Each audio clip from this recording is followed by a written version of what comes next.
Okay guys, welcome to ELA today. Today we are going to discuss the central idea of our essay, what our writing is really going to be about. We're going to walk through a mentor text in order to determine the central idea of that text so it can help us determine the central idea of the essay that we are going to begin drafting this week. So grab your ELA notebooks and we will get started together. So before we begin, it's important for us to know what informational writers do with central ideas. Informational writers determine a central idea to focus the draft of their essay around. This helps us keep us focused as we draft, but it helps us also make sure that our essay becomes the essay we are intending it to be. In a cause and effect essay, the central idea will explain the relationship between the cause, the events and the issues, and the effects. I know that some of you are really struggling with what exactly this means and how to apply the cause, event, and effects to the topic that you guys have decided to write about. So today I want you to make sure that you use me to help you figure this out. That's why I'm here. Today, we are going to read an informational text and discover the central idea of that text that we read. We will use this mentor text to help us discover our own central idea of our own informational writing. So, some things that are really cool about informational texts are these additional elements that they have. They use these, special features because they're an informational text and non-fiction text to really help reveal what the text is truly about. Things like titles, headings, subheadings, a person's action or words, or connotation of words, how the words actually make you feel that are being used in the writing. The central idea is different than theme. We've talked about theme quite a bit. Where theme is the message that a reader takes away from a story, theme is what the writer is trying to say about life. Central idea is different because it's the central idea of a text tells what the author believes and lets the reader know what you're going to be reading about.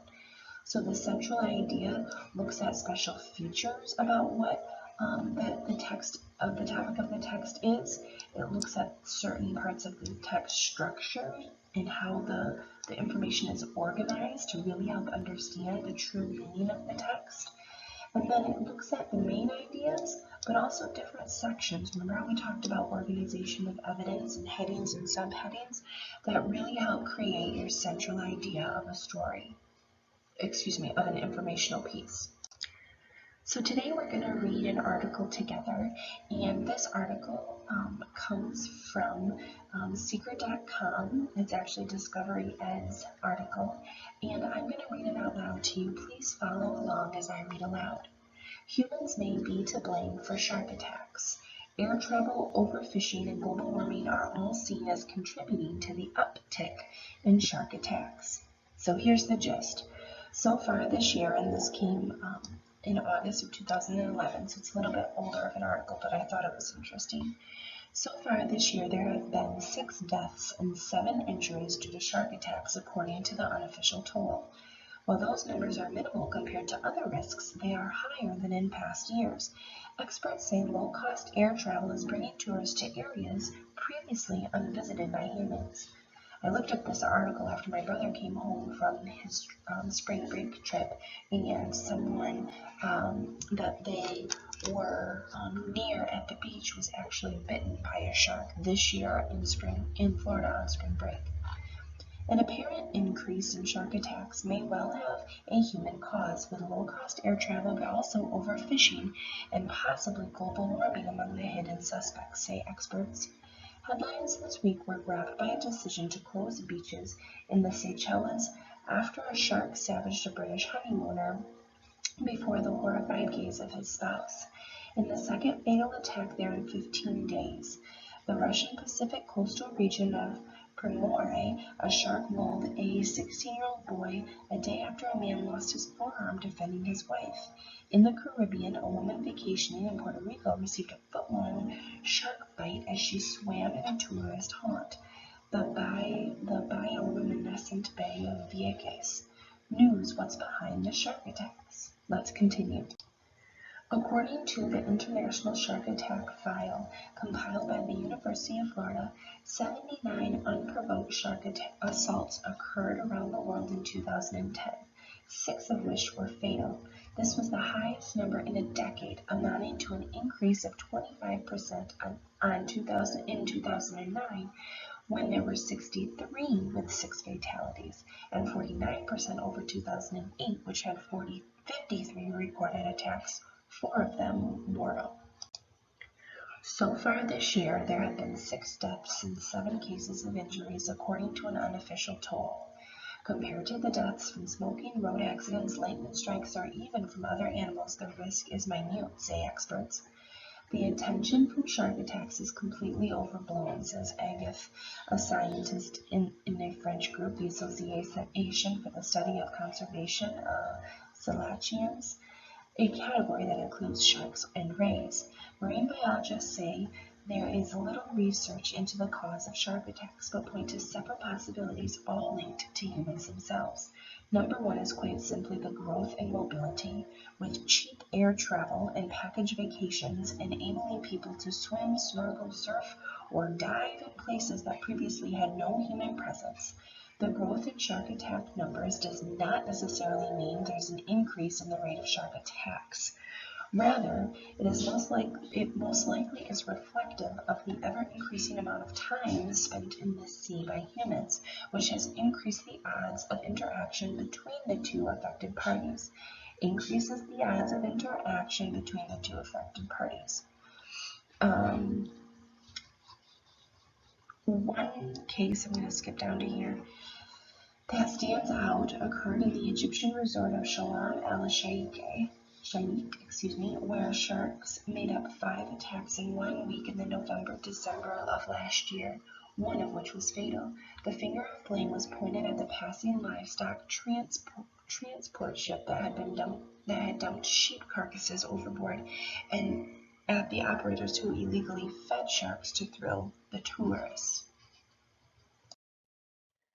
Another question, but again lacking sufficient data to answer it, is the impact on shark behavior from the overfishing and from global warming, which affects the ocean temperatures and currents. We know that these animals are opportunistic and they go to where food sources are available, and those resources do move, and they are dependent on currents and nutrient-rich patches. It's not just sharks that do this, but all predators who are drawn to areas where there are high food availability. But whether this is the case of increased human activity, it's unclear. A hugely successful fish in evolutionary terms, with a lineage dating back to more than 400 million years, the shark is under relentless attack from humans themselves. A third of open water shark species, including the great white and the hammerhead, are facing extinction, driven in part by demand in Asia for shark fin soup, according to the International Union for the Conservation of Nature. So I'd like you to pause the video in a second here, and in your notebook, fill out these pieces of information, these bullet points that I gave you here. Tell me the article title, tell me the causes that were described in the article, tell me the event or issue because of these causes, so how these two are connected, how the cause makes the event or issue happen, and then tell me what the effects are because of the cause or the issue that has happened. And then last but certainly not least, I want you to write in your writer's notebook 2 to 3 sentences that explained the idea, that central idea that you recorded from these above. So this is not going to be black and white, guys. This particular one here, you're going to have to think outside of things. You're going to have to look at all of this information up here and go, what was the central idea? What was this article really about? So pause the video and do that in your writer's notebook now. Here's what I came up with from my ideas about central idea of this article. The article title was Humans May Be to Blame for Shark Attacks, and some causes that were described in this article were air travel led to more people vacationing in areas where sharks live. Overfishing led to additional shark attacks, and global warming led to additional shark attacks. The article talked about all three of these things. The event or the issue because of these causes were all of these things up here led to an increase in the number of shark attacks worldwide. So this right here is because of these right here. Okay? And the effects of this event or these causes here are that 79 shark assaults worldwide in 2010, 6 of them were fatal. And then you can see all of the numbers for the past 3 years from this article. So here's what I said for the 2 to 3 sentences that explain the central idea from the questions above. Experts believe that the rise in shark attacks worldwide is caused by global warming, overfishing, and an increase in travel, which results in people vacationing near the waters where large sharks live. These trends have made almost a 50% increase since 2008. This was just my summary. What I want you to do is kind of check in with your summary that you wrote in your ELA notebook and the one that I got here. What things in your notebook did you have that were different than my thinking? What things did you maybe miss? And what things do you really need to think about in a deeper way to make sure that you are not missing the central idea of this article? So guys, how does this apply to your draft? Well, we just took an informational piece of writing, an actual published informational piece of writing, and we peeled down all the information that was in that writing to truly reveal the central idea of that story. We want your readers of your informational essay to be able to do the exact same thing. After they read through the whole thing, they should be able to say, this is the central idea of this writer's informational essay. So it's important for us to begin with our central idea of our essay and build the whole essay around that.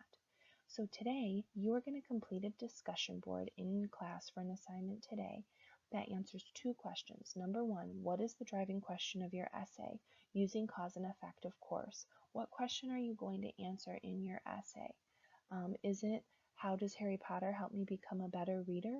Or is it, why is running good for humans? Or is it, why is it important for everyone to take hunter safety? And then what is your central idea going to be? Is it going to be everyone should read Harry Potter so that they can find joy in reading? Is it to inspire people to take up running? Or is it to teach about how hunting and hunter safety is important? What's your thought? Go ahead and go and do that now.